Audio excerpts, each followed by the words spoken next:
So that's interesting. So there's some really kind of bad examples. These aren't really how hacking works or how things look. But all is not lost. There are actually some really, really decent examples of hacking out there. The first one we're going to show you here is this is the Matrix Reloaded. Trinity is hacking a system to turn down to take out their the electric grid. So you can see here, notice that it says that the Nmap run has completed.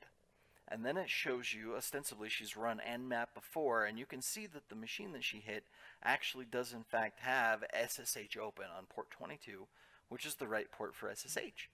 Then she runs SSH nuke, which is going to be her own custom program, but what that's doing is that's exploiting this SSH v1 CRC32 vulnerability, which is a real vulnerability. That actually exists. What? And running that vulnerability gives you remote code execution. So her part where she configures that the root password is going to be Zion0101, totally feasible. That What? could actually happen. Ah, that's cool. And then the rest of the attack is just her logging in. The only part of this that's fake is this little access granted screen. That's not a real thing. But then here, she just says that she's going to disable the nodes. Effectively, she just made it so she could log in and then just turned everything off. That's a fantastic example of a hack that looks good. As you're looking at it, that has something that's happening. The rest of the UI and everything, I'm totally okay with. I have no idea what system she was connecting to or what it did, or if it has, you know, those big alarms that tell you that things are turning off. Probably not. Since it's a movie, I'm willing to make an exception and be okay with it. But that's a real attack. That's something that could absolutely happen, and that wasn't particularly hard or sophisticated on her part, which is kind of how reality is, which is absolutely fantastic. That's kind of weird. All right, the next one that we've got. This is Black Hat, which I haven't actually watched the movie yet. That is on my to-do list. But I did come across this clip, and this actually shows what the bad guys are going to do if they're going to come after you, because this is the easiest way to be able to get access to a machine. Now, I do find it kind of funny that Black Hat has Chris Hemsworth in it. So it's a little weird to see Nice. Thor, who is normally this big, you know, tough guy, being a computer genius hacker guy, which just kind of seems odd to me. So I'm curious to see how they play that one. But this is actually very, very accurate. So you can see here, he's got an email from I someone. don't think so. It says, in light of Okay, seeing that you were working with these Chinese cyber people, we want Oh, you to there he change your is. It all password looks a in little- accordance with our password Not guidelines. And then it has a PDF. Oh, that one. Oh, Excuse me. Now, he mentions in it that there's a keylogger here. Now, honestly, once he downloads this PDF, he could have had anything What he downloaded was the key attached to this. Anything. I mean, he could own the box, and you'll see what happens later on when we do our demo and example. This is all Hollywood stuff, but you would actually get the output from the keylogger to see what he's typing. And then once he logs in here, yeah, so here he just puts in the password that he just got, and then I don't know what this is. This is all just Hollywood fluff stuff. And then this is supposedly like a list of endpoints that it can see, but I'm really not sure without doing a more in-depth analysis on it. It's just enough to be able to see the way the bad guys are going to get you is they're going to trick you into clicking on something. Right, that's going to be an attachment. It may like not be a Nigerian PDF. It could be fancy ones. anything Yeah. that will allow, like Excel spreadsheets can have macros in them that are dangerous, and it could just be a dummy file that is just the payload that doesn't actually have anything in it. That's the most obvious form.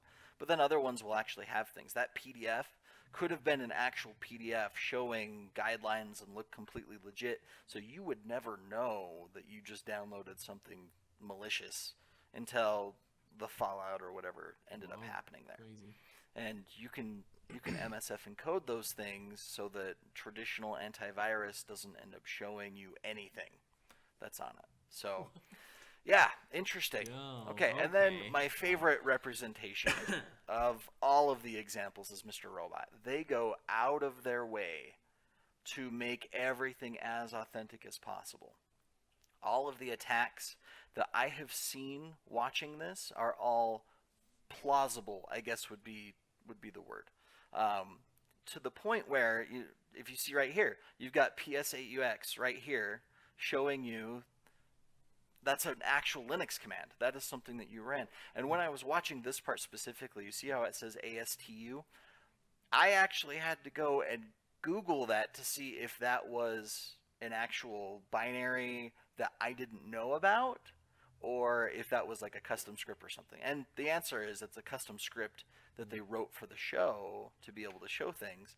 But if it gets to that point where you have to look at it to be able to find out, you've done a really good job because they're using other things. Like right here, they use more to be able to look at the text file.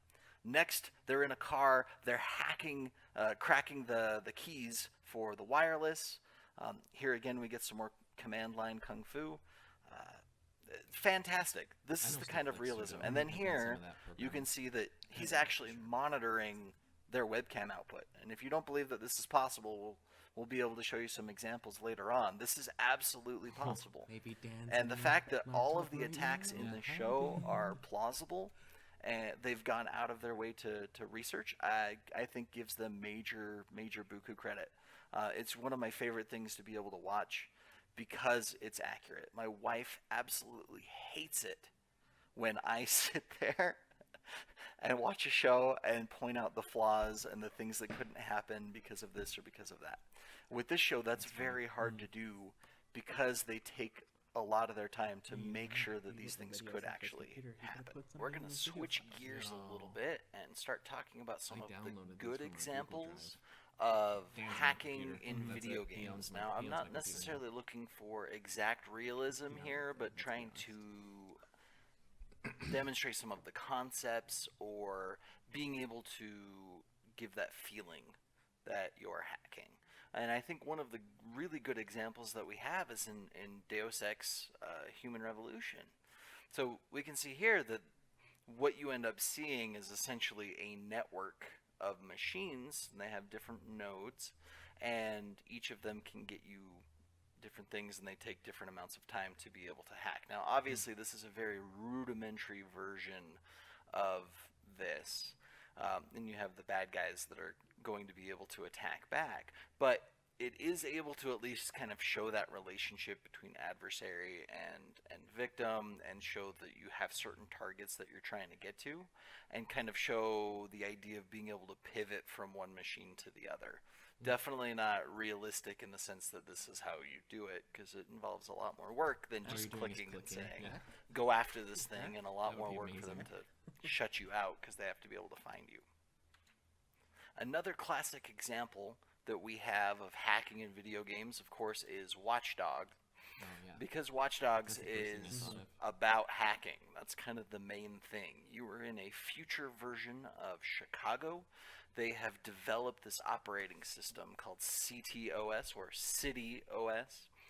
And really, what that ends up being is they've taken all of the security cameras, all of the incident response, all of the they're now collecting all of their users' private data, phone calls, everything are getting routed through this one system, which is a terrible idea to begin with and really honestly isn't very feasible or practical Computer teacher works to really run all hard. of these things through the same All system. the traffic cameras.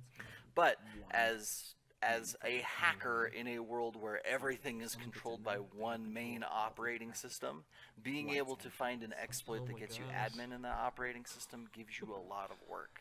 Now, why you need to have all of these different systems connected into the same thing, it's debatable. I mean, we're not exactly going for absolute realism here. But the point is that if you were to do this, a lot of the things that you can do here would be possible. In fact, the developers for Watch Dogs went to Kaspersky, which is an antivirus kind of they're working on some next generation stuff, and asked them how they could make their game more authentic. So That's using they were able to take some of those things and be able to add a level of realism to this that if you were a On the hacker webcam, and you actually pushing had my a system dance. like That's that, all my you could FBI do agent some of sees is these just me things. dancing. Now, that being said, there's a lot of things that you're not sure about in this, right? because you have ATM access. How are you able to know which ATM you're accessing, or the cameras that you have remotely? We're going to ignore those things for now because it's the future and stuff.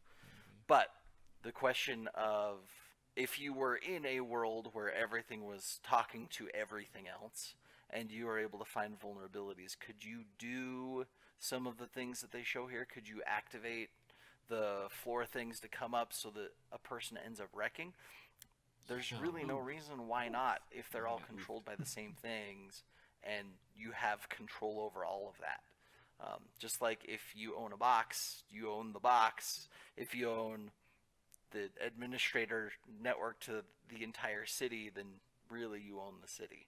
And I think that Watch Dogs does a good example of what that would kind of look like. Gameplay is really fun there, being able to observe and pivot from thing to thing to be able to move around.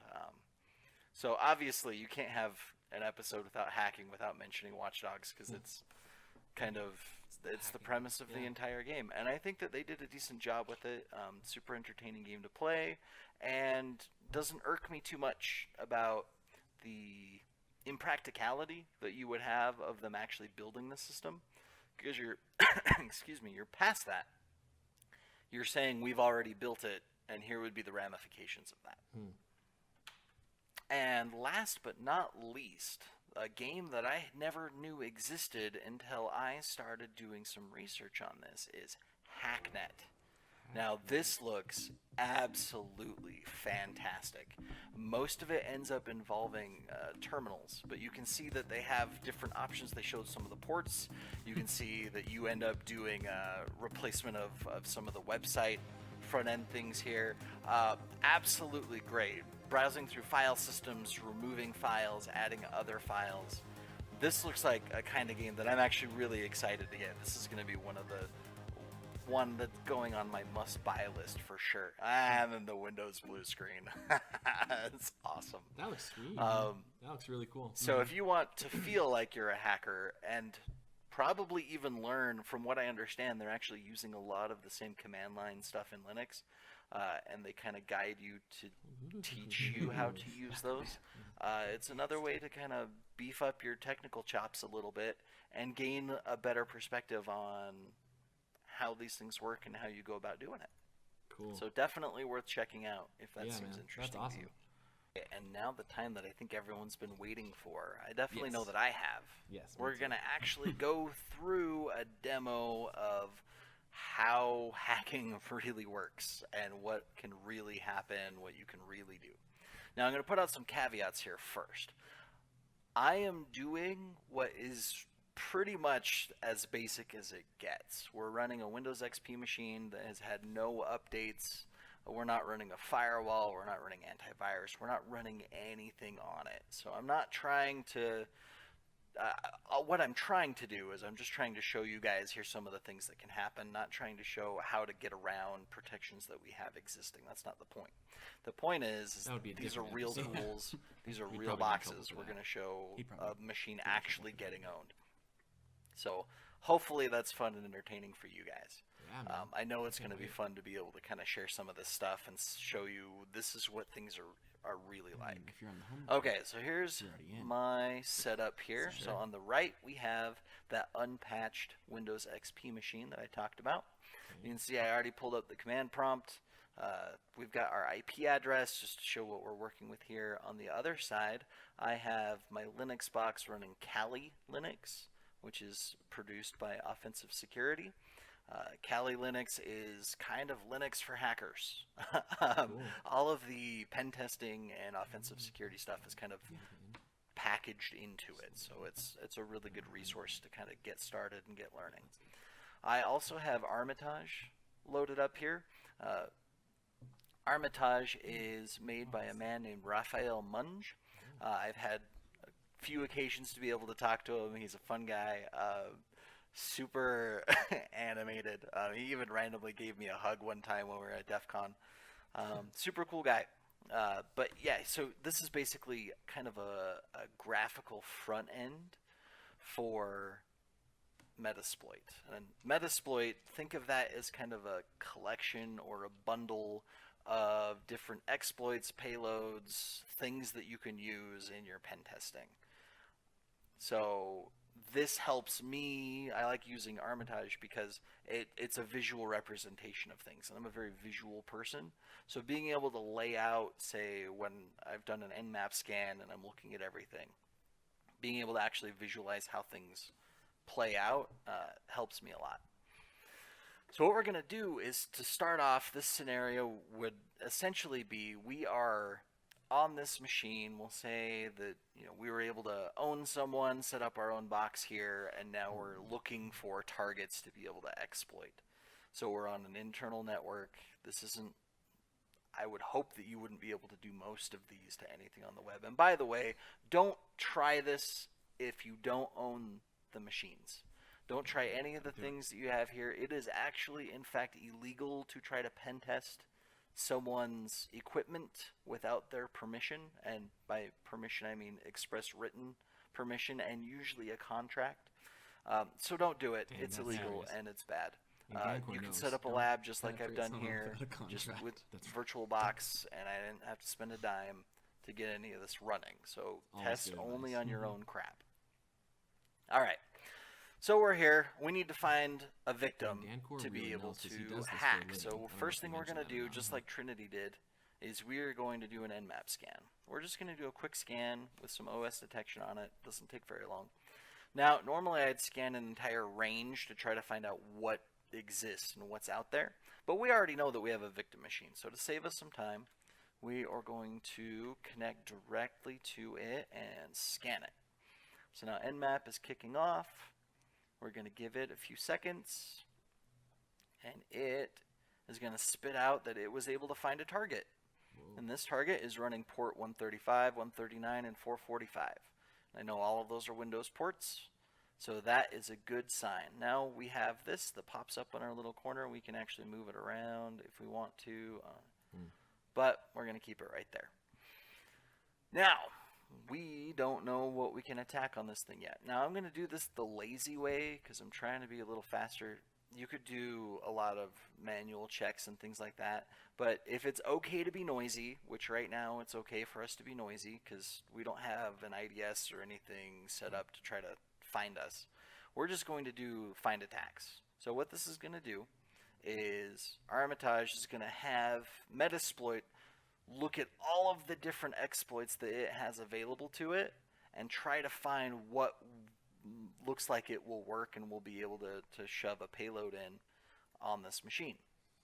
So it's gone through all of that. It's looked at everything. That would have been very noisy. But we now have this attack button, and we now have some options in here. One of the options that we have is MS08067. Now, MS08067 is kind of a famous old hack that sometimes pen testers will still even find boxes that are vulnerable to it.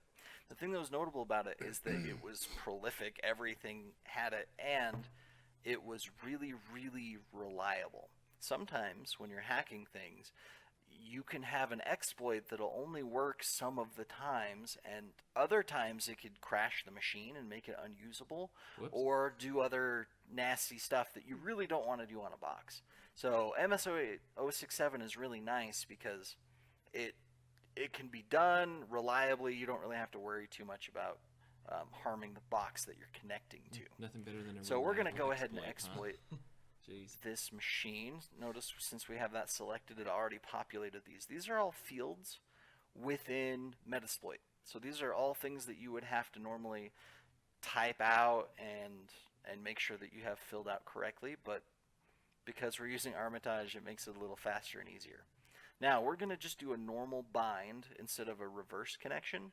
A reverse connection would be we exploit the target and then the target actually calls back to us for us to be able to maintain a connection with it. Now, the reason why that's important is because sometimes directionality matters, especially if you're dealing with a firewall or something like that. You may not be able to bind directly to that machine on a different port than the one that you're able to talk to it on. But maybe those rules don't work in reverse, and so you're able to have it call back to you to be able to work. But for now, we're just going to do things super simple, and we're just going to tell that to launch. So we're just going to give it a second. You can see that it's starting to do its red thing. text. Yeah. Red text. Detects it, real. and boom. Now it turns red. We've got lightning bolts. It tells us that we are NT Authority system, which means that we own this box. We can do anything we want on this box. Nobody can tell us any different. Whoa. And it gave us a Meterpreter shell. Now, Meterpreter is kind of a command shell that has a lot of things built into it to do penetration testing things. Like, for example, if we weren't already system, we'd be able to escalate our privileges. Or maybe we want to dump our hashes so that we can either crack them, or we can use those on other boxes and do what's called a pass the hash attack to be able to log into those instead. We could get into it interactively if we wanted to get our hands dirty. But then we also have it in Explorer. We have different things we can do here. Browse the file system, show the different processes, log keystrokes. We'll do that in a minute, but I want to start off just with doing a screenshot. So what we're going to do is come over here and say this is the victim machine. Okay, and we're going to take a screenshot and see what it shows us over here. Oh, boom. Look at that. That's what we just typed out. And if we want to, we can put something else in here and tell it to refresh. And so we know we do indeed have the screen of our victim machine.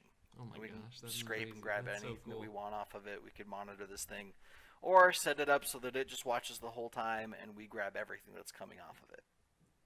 Well, we can do some more nefarious stuff too. Like I said, let's make an attempt to log the keystrokes. Now, I may have to restart the target machine because sometimes it doesn't like to try to oh, good. Okay, look at that. So we were able to get into explore.exe.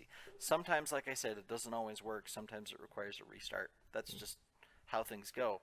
But now we should be recording all of the keystrokes that happen on our target machine. So we are going to go ahead and we're going to type in something like, let's pretend we're logging into facebook.com and this is my username. Oops.